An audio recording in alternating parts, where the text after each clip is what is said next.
What is the restriction the Rebbe made with regard to drinking mashke? Shabbos Parshas Shmini, Shabbos Mevarchim Ir Tov Shin Chov Gimel 1963. The Rebbe spoke about a new gzeira, a new decree regarding and referring to drinking mashke. The Rebbe said that there's a new takana that anybody that's under the age of 40 should not be drinking too much mashke. The Rebbe spoke about it and gave a few details to the rule. Rule number one, in every type of gathering, in any farbrengen, you should not be drinking more than a revis.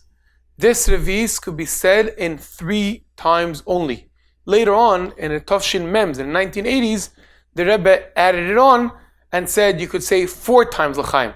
So in the first years, it was 3 times l'chaim that all together should become a revis. And the later years, it became 4 times l'chaim that all together should not be revis. The Rebbe was very, very clear. If somebody gets drunk on that amount, he should not even be drinking that amount. The Rebbe says, I mean in simple words, I do not want to see any drunkards in Lubavitch. The Rebbe spoke about it, that even making Kiddush, you don't have to finish your whole cup. Even on Yom Tov, you have to drink a revis wine.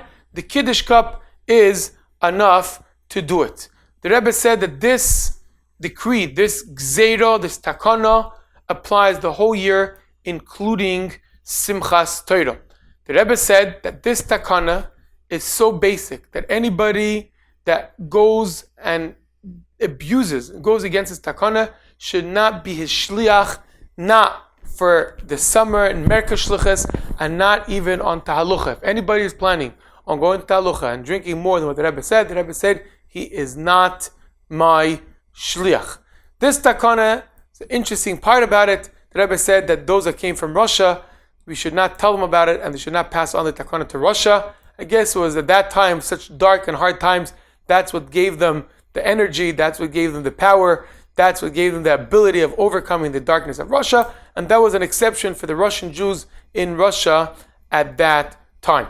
How about when it comes to Purim? When it comes to Purim, there were 4 years that the Rebbe said that you could drink on those years. Purim, for an example, there's 1 year, Purim Tov Shin Chavov, 1966, the Rebbe made an announcement called Apeshit Yad Nesim Lei. Anybody that reaches out, you give him. The Rebbe gave out so much mashke, and this was 1966, Tov Shin Chavov. Tov Shin Lamed Tes, 1979, the Rebbe let, and another 2 years, Mem Aleph 81 and Mem Tes 1989. Those years, the Rebbe allowed Bachrim, everybody that was there, our participants, to drink more than the takana, then and only then.